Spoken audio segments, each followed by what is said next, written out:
Welcome back to the Student Hub Live. Thank you for helping me confiscate all these biscuits, Lynn. I think HJ was just going to eat them all. We do need to make sure that there's some left for us, don't Absolutely, we? absolutely. Anyway, he can't get them now. So, careers. Now, Lynn and Marie, you're both careers specialists from our Careers Advisory Service, and we've got a lot of new students here who may not know how helpful you guys are. So we've been introducing you to some of the key people who are going to be supporting you through your studies, and we've just spoken to the lovely student support team. Now, the Careers Service are a very, very hidden gem. A lot of students contact them towards the end of their careers with the OU, and they're like, right, let's get cracking. But you guys actually think that we should encourage students to start right from day one about thinking about their careers. And very relevant because with the Open University Law School and the Open University Business School, many students are indeed studying to change careers. So we've asked you at home what you're studying for. So if you can let us know whether or not you're planning to change careers, yes, no, or you're unsure. And whether you've thought about what to do during your studies to enhance your career prospects. So again, yes, no, or unsure. And then there's a word cloud. And remember, with these ones, you need to put 3 things in or the results don't send. So if you can only think of 1 or 2 things, just put a full stop in the end. And the question this time is, in terms of my career, I think achieving my degree will. What will it do? Okay, so there are new spaces that students can go to find out about how careers can support their qualifications. Can you tell us about them? Marie, you've been more involved with this side. Yes, so we've got brand new qualification sites, both for undergraduate law and undergraduate business, and there's a wealth of information there for students.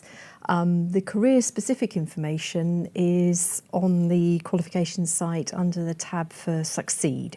So if you have a look at the Succeed tab, you'll find everything there that you need to know about careers. So just to give you an example, on the law site, we've got a section for the students who are thinking about pursuing a legal career. So if they're thinking about becoming solicitors, barristers, legal executives, everything they really need to know about getting relevant work experience, the routes into those professions, tips and advice in terms of applications, etc. All of that will be there for them.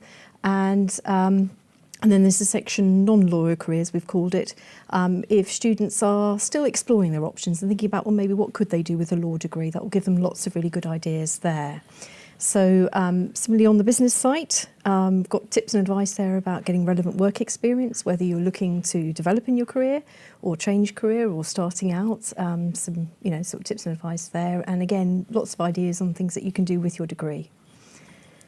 So when should students ideally connect with you, and what sorts of things can you help them with as they're progressing? That's a really good question. I think one of the big problems, in a sense, that we have in careers is that our students see it very much as a crisis activity. They think, oh, I've got a problem with my career, I'm going to lose my job, or I need to find a new job, or I'm at the end of my degree and now I need to think about getting that new career that I've been thinking about. And so they come to see us at that point, and I'd really say to them that, manage that process at a much earlier point. So right from the beginning of registering as a student with the Open University, you probably had to think about why you were studying, and there's a point where you need to indicate, are you studying for career purposes? And we know that a lot of our students don't fall into that kind of, perhaps that traditional career starter that you see at traditional universities. Students might be career developers, they might be in work but looking to develop into perhaps more of a management role or a different role within their business, or they might be career changers. So I think especially with the law students, they're likely to be studying because they think, I want to change from what I'm doing at the moment. Maybe they're working in retail and they think, actually, I'd really like to work as a solicitor or a barrister. And I think one of the problems is those students might come to the Open University and see it very much as, I'm going to start my studies, I'm going to get my degree, and then I'll speak to them in careers. Why would I speak to them in careers at an earlier point? Because I know what I want to do. And it's kind of thinking back to that sense of what is careers advice. And if people think back to when they're at school, they might have seen a careers advisor at that time, very much to think about what is the career you want to do. So they come to the Open University, they think, I know what I want to do. I want to be a solicitor, I want to be a barrister, or perhaps they're in a job and they want to move into management. I don't need to see a careers advisor. I'm on that path. I know what I'm doing.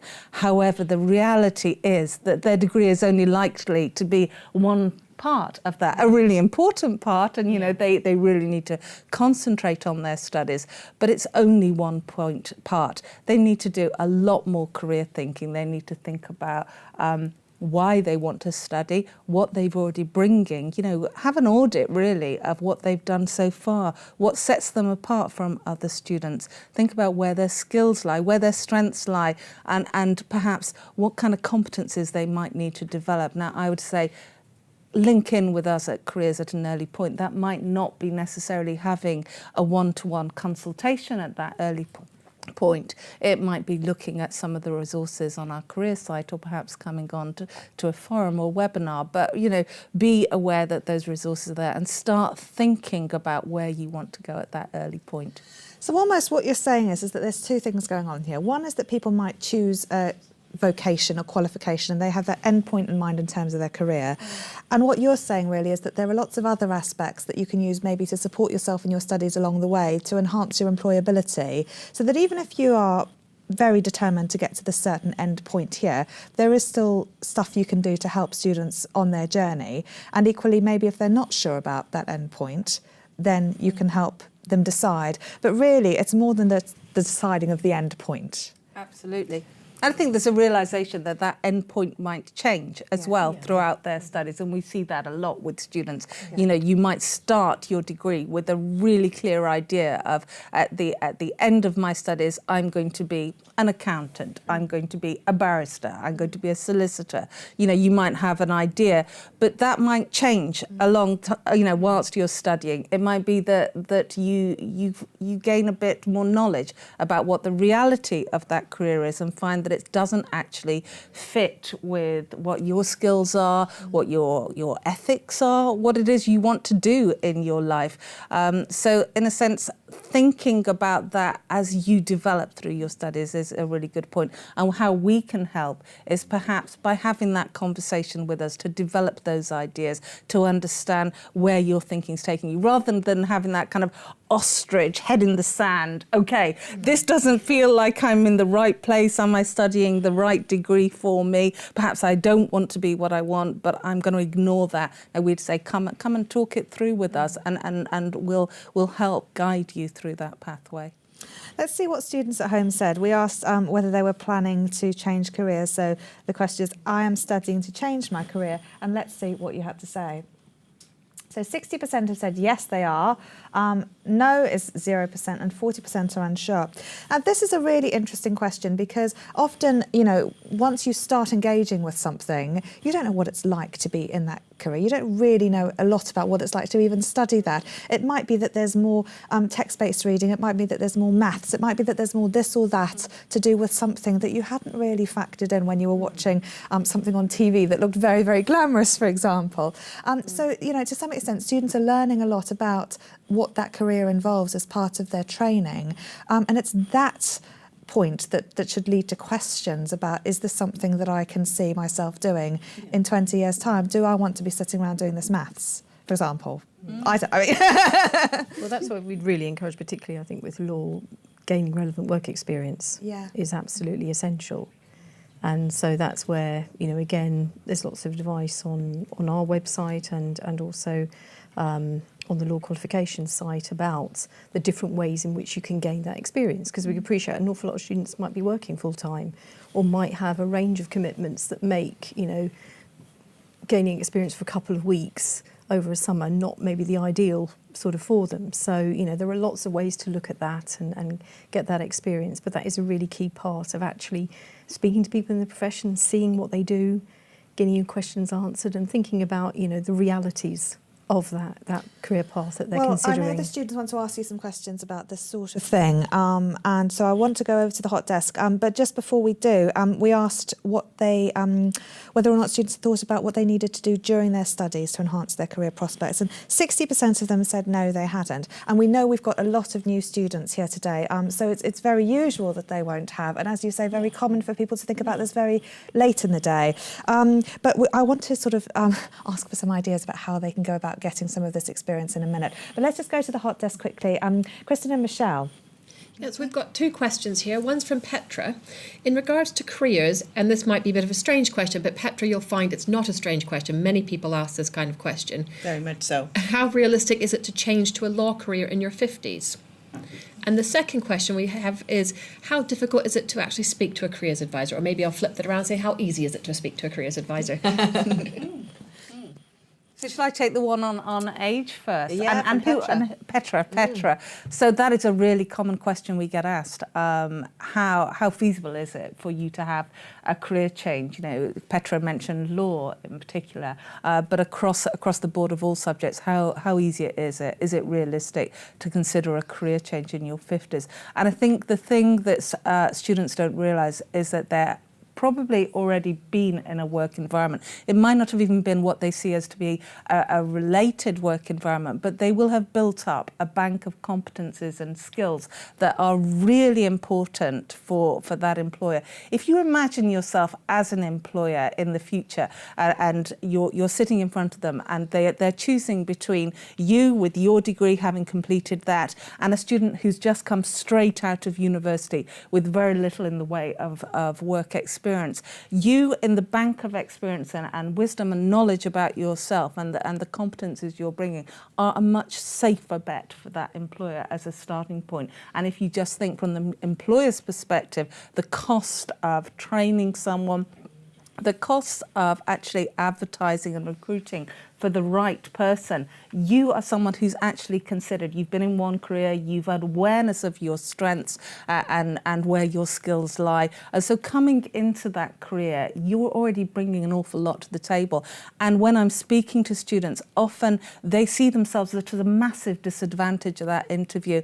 And at an interview, they may be almost trying to hide the fact of their age and their experience they're bringing. Whereas in reality, they need to be at that interview saying, look, I am bringing all this to the table. I have this wealth of experience that you can build on already. And some of those might be the softer skills, the team working skills, the organisational skills, the prioritisation skills. So the customer service skills. I was speaking to one student who really didn't understand that the skills he was gaining working in Tesco's in terms of those customer care skills that he had developed, he was making nothing of them in terms of his application for a career in law, and yet they're really important. His awareness of commerciality was really great as compared to someone who didn't have that. So it's really about taking a thorough audit of what you've got and being confident at what you're bringing to the table at that time. And what you and your department do so well is help students to identify some of those and give them a value. And it's this whole employability thing that's so important right now in terms of, you know, transferring skills from one context to another, showing how you might be a safer pair of hands. And we were talking earlier today about how, you know, the OU, it's not a lesser degree, and how there's been a lot of stuff on Facebook lately about students saying actually the OU is much better. And in fact, we've been learning today why it's so much better in a number of ways, in particular for business and law students. How do you then work with students to identify some of these skills and say, actually, this is how you could enhance your CV, or this is how you could maybe flip that round in an interview? Because you give very practical advice for students in some of these consultations and with some of the materials that are online. Yeah. I mean, I think the key thing is is helping to appreciate that there are lots of transferable aspects from different areas of work. But I think sometimes what we hear a lot from recruiters that we speak to is that particularly students with work experience, considerable work experience behind them, sort of think sometimes it's easy enough just to say, you know, this is the job I'm working in, or these are my previous jobs, this is what I've done in these roles, and then expect the employer to join up the dots. And I think that's the key thing, that we work with students to help them see, actually, okay, if the employer that you're applying to is looking for X, Y, and Z, how can you demonstrate from what you have done and the experience and skills you have gained that you meet those requirements? So it's sort of trying to speak in the language of the employer, and that's very much what we're sort of helping students to do, to really sort of decode, you know, what the employer is looking for and how to actually present what they have in a way that helps that employer see exactly, you know, what they can offer that's relevant to them. I'm going to point people to this workbook. You literally are. I am. This career planning workbook. This is available on our website, but you can also get a lovely hard copy that looks like this, and I'm hoping I'm holding it for long enough to people to see. So all students, I'd recommend getting this at an early point. I mentioned earlier that a careers consultation, that one-to-one, is one of the ways that we can help you. But also in this career planning workbook, this is a really good starting point. The first part of this workbook is called About You, and it's really about auditing all those skills. And what I particularly like in this workbook, and send this to so many students, is on page 23 of this workbook, there is a really comprehensive skills audit. And whereas students might think, oh, I've got really good communication skills, this skills audit, it breaks down the skills of communication to actually what are you good at in that communication, and it puts it very much in business language. So some of the work that students might be doing perhaps before starting their study or in a break between their studies is getting one of these workbooks and starting to work through it themselves, thinking about where their achievements are, where their skills lie, what kind of work they're looking for in the future. It's a lot of the thinking that can't be skipped really when you're thinking about careers. It's the hard work you need to do to work out what it is about you that you're selling to that employer and bringing to the table. So careers workbook. When you're not plugging your careers workbook, Lynne, you've been involved in a BOC, haven't you? Yes. With employability. Yes, I've been involved in a Tell number. people what a BOC is, because Yes. it might sound a bit box-like. Yeah, it does sound a bit strange. A BOC. A BOC is a badged open course, and if you go on to OpenLearn or FutureLearn, you'll see lots of MOOCs, which are massive open online courses. Both of which are free. Yeah, they're all free and they're all short courses. Now, in the career service, we have developed a number of these to help people with their career planning. And these, again, thank you for bringing the attention to those, are really good points. There's a really good BOC out there at the moment that's just been released on resilience, thinking about resilience and developing resilience. And, perhaps signing up for one of those, it will cost you nothing. You don't have to hand in essays at the end of it, but you can start thinking through what resilience means to you. You get a badge at the end. You do. You can get a badge at the end of it. You look like you really like the badge. I do like the badge bit at the end of it. Yes. So something to do while you're waiting for your tutor and your module to start, maybe. Okay. Now we do have quite a lot of questions, and I want to go to the hot desk in a second.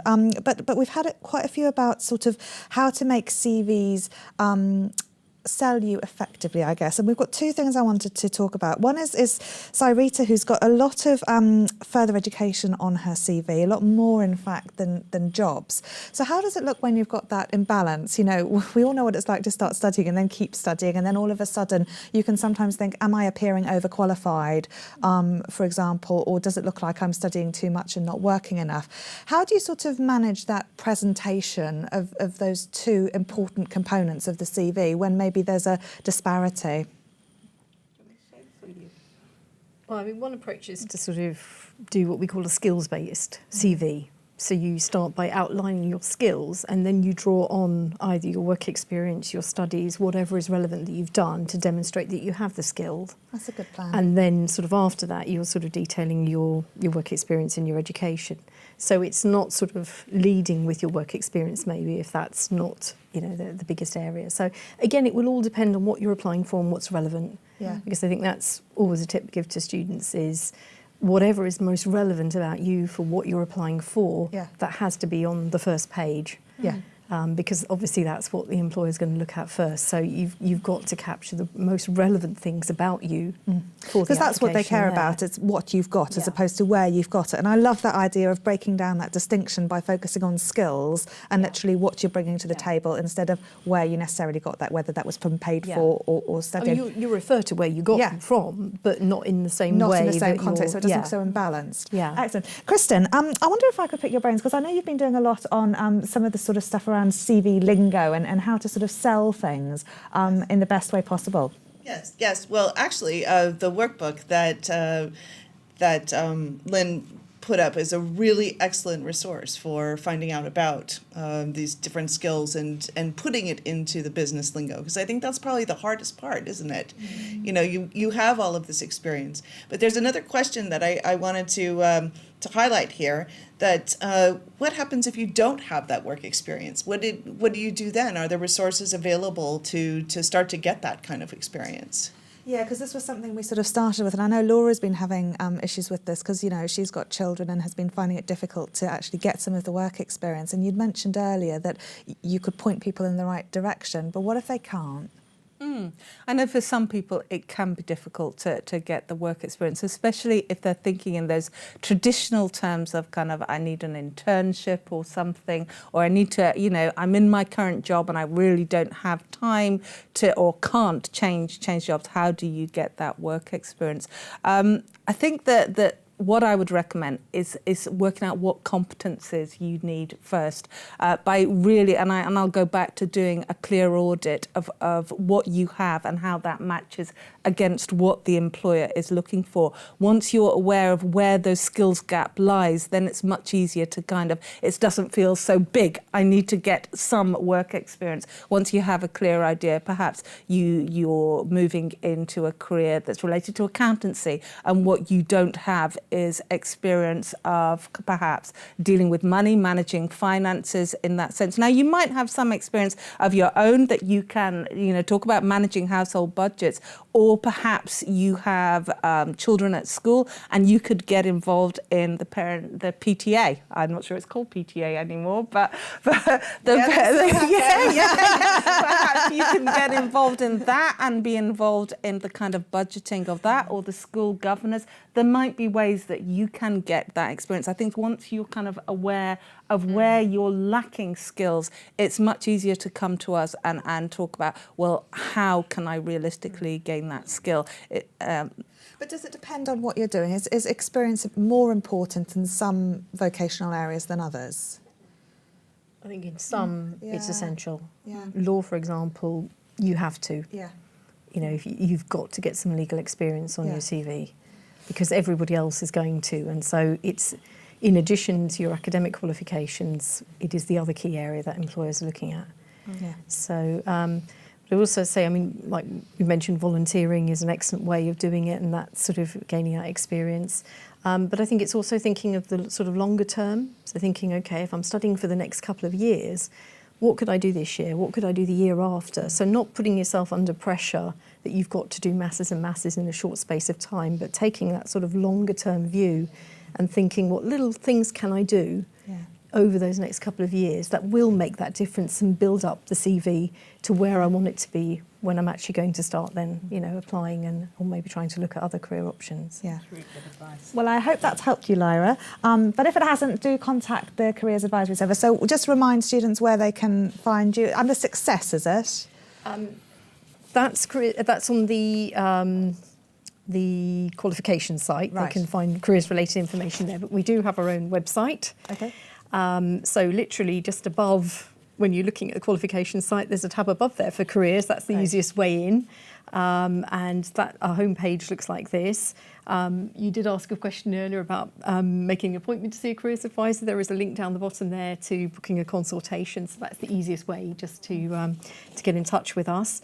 But we have regular forums, webinars, etc. as well, all of which are advertised on our website, and all the resources that we've referred to are on there too. So hopefully that'll be the easiest way to get in. Brilliant. Well, there's loads going on. You guys certainly have a busy year ahead, connecting with students and helping them in a really wide variety of ways. So Marie and Lynn, thank you very much for joining me and explaining some of what you do. Thank you. Well, I hope you found that useful. I'm feeling a bit guilty now. I think I'm going to take a packet of these biscuits back out for HJ and see if I can convince them to come in the afternoon. What do you think? Now, we've got an interview with some people from behind the scenes. And in fact, one of these will be very familiar because it's about Michelle and Ron. Michelle won't like this, but you have to watch it. I'm sorry, Michelle. And it's about Michelle's other job when she's not doing the host desk. So stay tuned for us for that. And then we're going to have a conversation about some big ideas in business with Michael Hayder and Prithvi. So join us in a second to discuss communication in enterprise after this short video.